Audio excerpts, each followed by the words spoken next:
السلام علیکم ورحمۃ اللہ وبرکاتہ۔ جی سب خلاصہ آپ کے میسیج کا سنا ہے۔ انتہائی تکلیف کی بات ہے، یعنی صرف تکلیف کی نہیں بلکہ انتہائی تکلیف،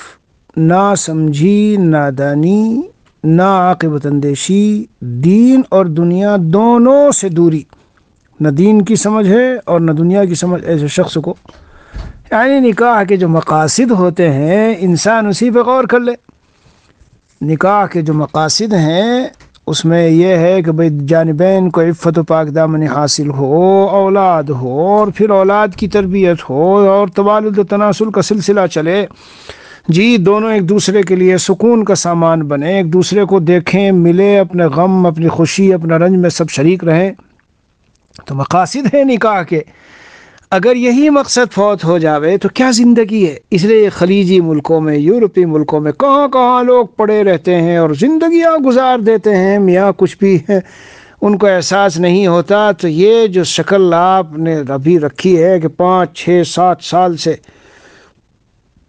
سراسر ظلم ہے، سراسر ظلم۔ دیکھو ایک ہے ابا، ایک ہے ربا۔ ہاں، جہاں ربا کا قانون ٹوٹتا ہو وہاں ابا اماں کی بات نہیں چلا کرتی، چاہے وہ بیوی کے معاملے میں ہو، چاہے وہ والدین کے معاملے میں ہو، چاہے وہ بیوی کے گھر والوں کے معاملے میں ہو، کہیں بھی۔ یہ دین اسلام کی جامعیت اور خصوصیت ہے کہ دین اسلام اللہ نے ایسا بنایا کہ سب کے حقوق رکھ کر اور سب کو ادائیگی کا ذمہ دار بنا دیا۔ تو جب نکاح ہو گیا تو بیوی کے حقوق ذمے میں آ گئے۔ 4 مہینے سے زائد تو میاں بیوی کی اجازت کے بغیر رہنا بھی نہیں ہے جائز شوہر کے لیے۔ کل پرسوں یہ مسئلہ میں دیکھ رہا تھا، اگر بیوی کوئی ڈیمانڈ نہیں کر رہی، کوئی اس کی خواہش آرزو نہیں کہ بھئی اتنا مال لاؤ، اتنی دولت لاؤ اور گھر بناؤ اور ہمیں ایسا ایسا کھلاؤ پلاؤ اور تم ڈالروں میں اور ریالوں میں اور رینوں میں اور درہم و دنانیر میں کما کے لاؤ اور اتنا ایسا چاہیے اور ویسا چاہیے، جاؤ یہاں سے اس مہینے 2 مہینے میرے پاس رہ کے جاؤ، چلو کما کے لاؤ، پھر کہیں کے لیے یہ جا رہا ہے۔ الحمدللہ الحمدللہ کتنے ہی ایسے ہیں کہ جب ان کو میں نے مضامین سمجھائے تو چھوڑ چھاڑ کے سب چلے آئے اور بڑی اچھی زندگی ہند و پاک میں گزار رہے ہیں، بڑی بہترین زندگی۔ کیونکہ جب اس مرد کے لیے جی وہ جو اللہ نے اس کے نکاح میں رکھی ہے اس کی دعائیں اور نیک آرزویں تمنائیں اس کے شامل حال ہو جاتی ہے، اور دونوں ایک دوسرے کے لیے عفت کا سامان بنتے ہیں، قرار و سکون کا سامان بنتے ہیں، اللہ تعالیٰ کی طرف سے رحمتیں اترتی ہیں، برکتیں اترتی ہے۔ اور ادھر یہ تڑپ رہی ہے اور اس کو کوئی پرواہ نہیں ہے اور وہ بیچارہ چھوڑ چھاڑ کے چلے۔ میاں جس دین میں یہاں تک کہا گیا ہو کہ بستر الگ نہ ہو، دونوں بستر پہ لیٹو، جس دین میں یہاں تک کہا گیا ہو کہ اگر عورت کوئی گڑبڑی کرے تو کچھ دنوں کے لیے بستر الگ کر دو، کیا مطلب؟ کیا مطلب؟ کہ یہ عورت کے لیے بہت زیادہ دشوار، بہت زیادہ تکلیف دہ چیز ہے۔ تو ایک شخص چھوڑ کے چلا جائے اور سالوں تک پھر رہا ہے، نوجوانی ہے اور عمر ہے دونوں کی، اور اس میں جی وہ ادھر ہے اور یہ ادھر ہے، یہ تو کوئی زندگی ہی نہیں، سراسر ظلم ہے۔ پھر ہم چاہیں کہ سکون ملے اور عافیت اور راحت ملے، رہ گیا والدین کو بالکل دیکھو، والدین کا دیکھنا، ان کی خدمت کرنا کس نے منع کیا ہے؟ ان کو خوش رکھنا کس نے منع کیا؟ لیکن یہ کہیں نہیں آیا کہ بیوی کے حقوق پامال کر کے ان کو خوش کیا جائے۔ اگر کوئی شخص ہو اور دور رہ رہا ہو اور ادھر سے بیوی کی طرف سے یہ تقاضا ہے کہ نہیں ہمیں نہیں چاہیے بلکہ تم آ جاؤ یہیں رہو، ہم جیسا جو کچھ کھائیں گے پیئیں گے سب آرام سے مشترک انداز سے، لیکن ساتھ رہو اور معیت ہو، رات دن اٹھنا بیٹھنا ہو، خوشی غمی میں ساتھ ہو، تو پھر اس کا بالکل نہیں رہنا چاہیے۔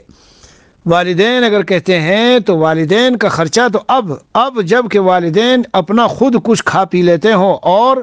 محتاج نہ ہو، اس درجے میں اولاد کے ذمہ نہیں ہے جس درجے میں بیوی بچوں کا خرچہ ہے۔ جی ہاں، شریعت نے نکاح کے بعد سارا بوجھ اس پہ ڈالا ہے۔ تو اگر یہ کہہ رہی ہے کہ ہمیں بہت اعلیٰ درجے کے خرچے نہیں چاہیے اور والدین کہتے ہیں نہیں جاؤ تم اور جا کے کما کے لاؤ، یہ ہمارے دین و شریعت میں تو بہرحال نہیں ہے۔ وہ جو معاملات ہیں نا کہ بھئی والدین ناراض نہ ہو جائیں ورنہ موت کے وقت میں کلمہ بھی نصیب نہیں ہوتا اور بہت سنگین چیزیں ہیں، یہ تو جب والدین کا جن معاملات پہ اصرار ہے وہ بجا ہو، شریعت میں درست ہو، اور صحیح باتوں پر ان کا اصرار ہو، اور صحیح باتوں کا مطالبہ ہو، اور صحیح چیزوں کی اور حقوق یعنی جو ان کے حقوق ہیں اس میں کمی کر رہا ہو، اس کا ان کے حقوق سے کوئی تعلق نہیں۔ یہ تو شریعت اسلامیہ میں کسی کو پوچھ لیجئے، یہ تو یہاں تک ہے کہ اگر آ کے رہے بھی تو الگ اس کو جگہ دینی ہے، الگ اس کو رکھنا ہے، حتیٰ کہ ان کی خدمت اس کے ذمے میں لازم بھی نہیں ہے۔ اگر یہ چاہے اپنا کھانا پینا رہنا سہنا الگ کرے، یہ ضروری نہیں کہ پورا لمبا چوڑا مکان خرید کے دے دے اور اس میں وہ رہے اور پھر خرچے بڑھ جائے، نہیں، اسی مکان کے اندر ایک الگ سسٹم بنائے، چھوٹا سا ایک کچن ہے اور اپنا رہنا سہنا ہے، اور وہ اپنی خدمت ان سے کرے، جو کچھ کرنا ہے جس طرح سے کرنا ہے وہ خدمت کا انتظام کرے۔ خدمت کی یہی شکل نہیں ہوتی کہ سر کے اوپر مسلط ہو اور خود باہر بیٹھا ہے۔ بہرحال خلاصے کے طور پر مختصر یہ ہے کہ یہ اس انداز کے جو طور طریقے ہیں یہ شوہر کے لیے بالکل نامناسب ہے، نامناسب نہیں بلکہ ایک طرح کا ظلم ہے۔ ہاں اگر خود بیوی اس پر راضی ہو اور خوش ہو اور وہ کہے کہ جاؤ کماؤ، کما کے لاؤ، سال بھر میں ایک آدھ چکر لگا جاؤ اور پھر چلے جاؤ، اور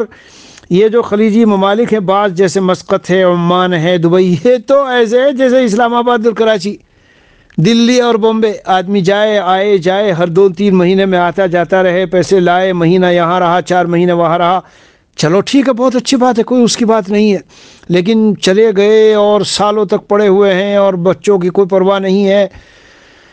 بہرحال آپ نے جو سوال کیا ہے تو میں مختصراً یہ کہنا چاہتا ہوں کہ جو صورت اس میں واضح کی گئی ہے اور جو جہاں تک جس انداز سے اس میں ذکر ہے یہ شوہر کے لیے بالکل جائز نہیں ہے اور اللہ کی رحمت سے دور کر دینے والی ہے، اور جس طرح والدین کا دل دکھانے کے نتیجے میں بہت خطرناک حالات سے گزرنا پڑتا ہے کس کو، اولاد کو، اسی طرح یہ بھی تو ذہن میں رکھنے کی بات ہے۔ مجدد تھانوی رحمۃ اللہ علیہ نے جو واقعہ ہے کہ مرغیوں کو وقت پر چارہ نہ دیا اور چلے گئے خانقاہ میں تفصیل لکھنے لگے، سارے علوم بند ہو گئے، کچھ ذہن میں نہیں آتا کیا لکھوں۔ حضرت تھانوی قدس سرہ متوجہ اللہ ہوئے اور اللہ سے دعا کی، یا اللہ مجھ سے کوئی گناہ ہوا ہے خطرناک قسم کا، یہی تھا کہ وہ جو مرغیاں تھی دڑبے میں بند، تو دل میں آیا کہ اشرف علی میری ایک مخلوق تمہاری وجہ سے پریشانی میں ہو اور میں تمہیں علوم دے دوں۔ اس لیے سوچنا چاہیے ایسے لوگوں کو، سب کو میں کہتا ہوں جو باہر رہ رہے ہیں، اور میں تو یہ کہوں گا ایسے لوگ والدین کی بھی خدمت کے لیے اور اپنے بیوی بچوں میں ساتھ رہنے کے لیے اپنے وطن میں آ کے رہیں۔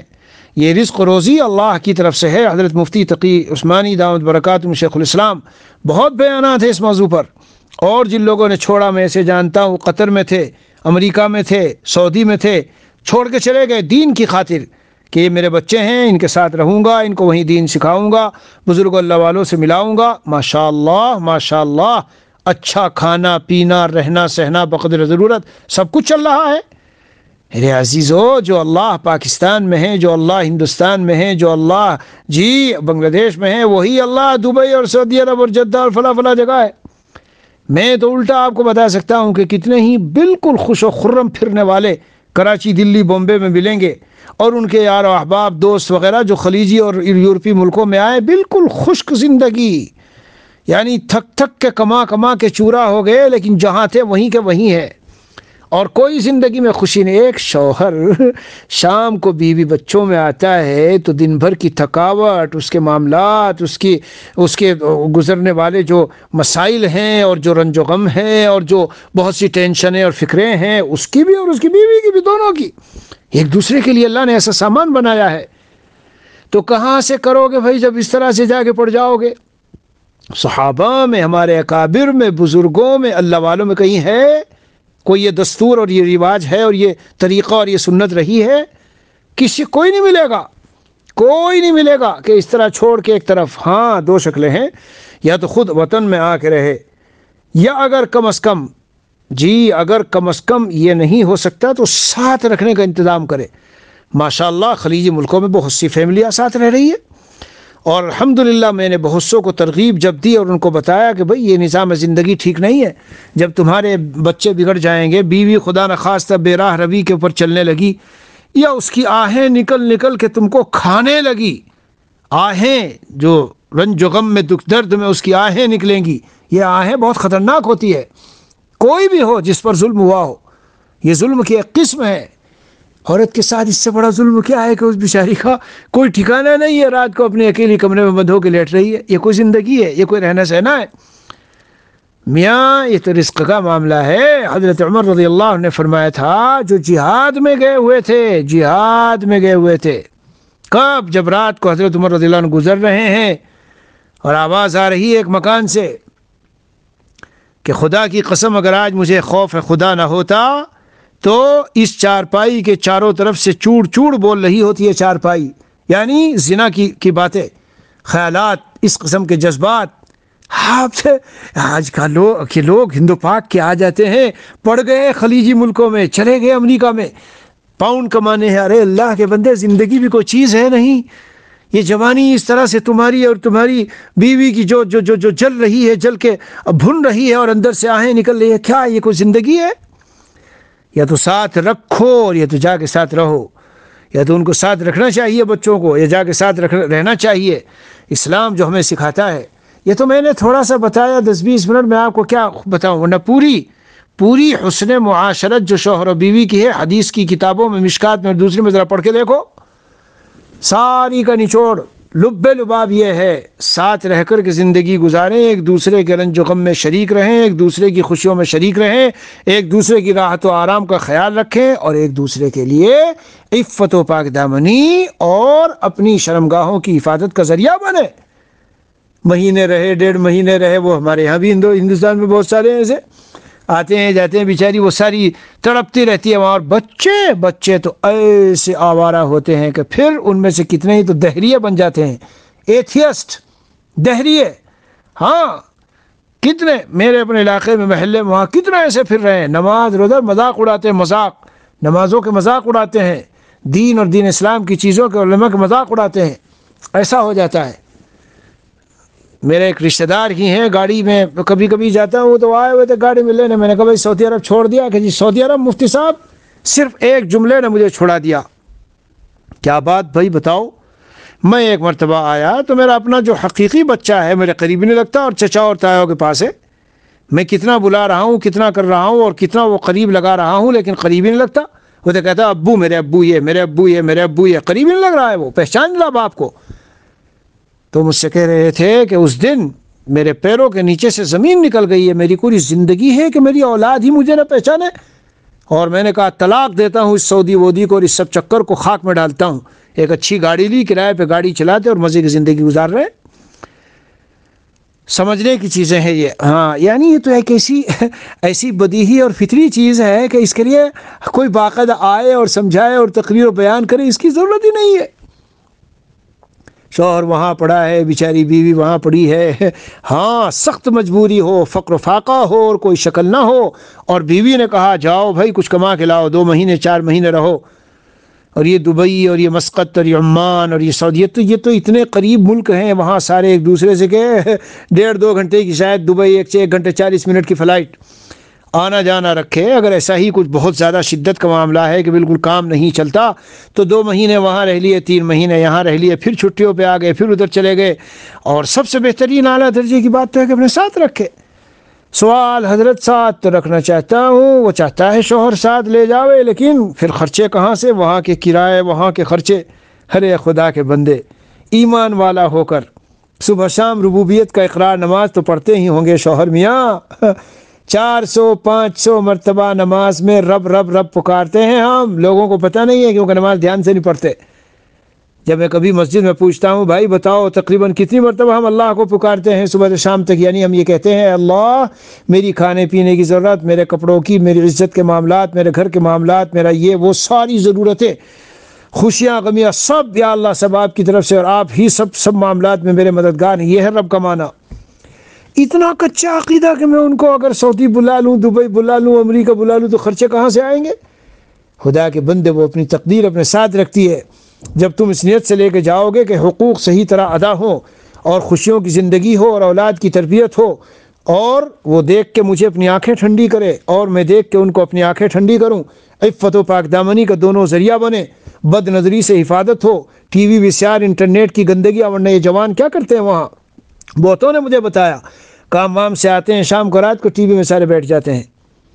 اور بہت سے تو کیسے کیسے اس میں مبتلا رہتے ہیں۔ میں اس میں نہیں کہہ رہا ہوں یہ میسیج میرا مقصود ہے، لیکن پتہ نہیں کتنے ایسے ہیں کہیں کہیں میں مبتلا ہو جاتے ہیں۔ ہاں اسی لیے یہ خواتین اس پہلو سے، بیویاں ہمارے لیے بہت بڑی نعمت ہے، ہمارے لیے ایمان کی حفاظت کا قلعہ ہے، یہ ایمان کی حفاظت کا قلعہ ہے۔ وہ قلعے ہی سے نکل کے کوئی آدمی چلا جائے، مجاہد قلعے سے نکل کے باہر ہو جائے تو مار دیں گے دشمن، تو شیطان دشمن کتنی جلدی قبضہ آئے گا۔ سمجھنے کی چیز ہے، یعنی ایسی باتیں میں عرض کر رہا ہوں کہ ان کو باقاعدہ سمجھانے کی ضرورت نہیں، ہر انسان سمجھ سکتا ہے۔ یہ جو روزی کا مسئلہ آتا ہے یہ کچا عقیدہ ہے، کچا ایمان پر رہو اور بچوں کو لگاؤ اور فیملی کو وہ کرو، تو قرآن کریم میں 4 وعدے کیے گئے ہیں اس کے۔ اللہ تعالیٰ بھائی سمجھ دے۔ لیکن یہ جو صورت ہے جو اس میں پیش کی گئی ہے خط میں، یہ تو بہت بدترین قسم کا ایک ظلم ہے۔ اگر عورت کی تمنا نہیں ہے اور سالوں سالوں تک اس کو چھوڑ کر رکھا ہے، اور پھر اوپر سے یہ کہ مطلب چلو بھائی گھر میں رہو، اور مسلط کر دیا کہ نہیں، شریعت میں یہ سب چیزیں نہیں ہے۔ پوچھ لیجئے کسی سے بھی، یعنی شوہر کے والدین کی خدمت بیوی کی ذمہ داری میں نہیں ہے، شوہر کے والدین کی خدمت کرنا بیوی کے ذمہ شرعاً لازم اور ضروری نہیں۔ تمام کا متفقہ فیصلہ دیکھ لیجئے اخلاقاً، اور اخلاقاً کی شکل یہ ہوتی ہے آپ رہیں اپنا یکسو رہیں اور کچن وچن الگ ہو، شام کو پکا کے امی کے لیے بھیج دیا، صبح کو یہ بھیج دیا، 2 دن کے بعد یہ بھیج دیا، کبھی اپنے ہاں بلا لیا، آ جاؤ امی کھاؤ، اور دیکھ بھال رکھی اور دکانوں سے سامان لا کے دے دیا، اور کیا ضرورت ہے، کیا بیماری ہے، کیا دوا دارو ہے، یہ خدمت ہوتی ہے۔ یہ کون سا خدمت کا طریقہ کہ خود تو بیٹھ گئے سعودی میں جا کے، دبئی میں اور جدہ میں اور کہاں کہاں، لندن پیرس میں، اور یہاں اس کو بیوی کو بیچاری کو کہ لے تو ان میں پڑی رہے۔ ہے یہ نہ عقل نہ نقل نہ شریعت نہ دین نہ عرف نہ رواج نہ کوئی چیز نہیں ہے جو اس کی اجازت دے۔ ہاں مذہب اسلام کو بدنام کرنا ہے کہ اگر کوئی کہے اس طرح کی چیز اسلام، مذہب اسلام سکھاتا ہے۔ توبہ توبہ مولانا، تو کیا والدین کی خدمت، میں نے کہا نا خدمت کی یہ صورت ہوتی ہے، یہ طریقے ہوتے ہیں، اس طرح سے تھوپ دینا نہیں ہوتا۔ کسی کی بچی کو لیا، نکاح کے ذریعے سے اس کو قید کیا، قید، اور قید کر کے اس کو جا کے قید خانے میں ڈال دیا۔ شام ہوتی ہے وہ بیچاری تنہا اپنا جو ہے ایک طرف کمرے میں جا کے پڑ جاتی ہے، ادھر وہ موبائل پر، ادھر وہ دوسرے موبائل، بس کیا ہے چلو کوئی نظم سن لے، کوئی ادھر کچھ کر لے، دل بہلا لے، لیکن یہ زندگی نہیں ہے۔ اللہ سمجھ دے بھائی، اور ہمیں دین پر چلنا آسان فرمائے، راہ حق دکھائے بھی اور اس کی اتباع کی توفیق دے، باطل اور گمراہی کے راستوں کو اللہ تعالی ہم پر کھول دے اور اس سے ہمیں بچنا نصیب فرما دے۔ ٹھیک ہے جناب، السلام علیکم ورحمۃ اللہ وبرکاتہ۔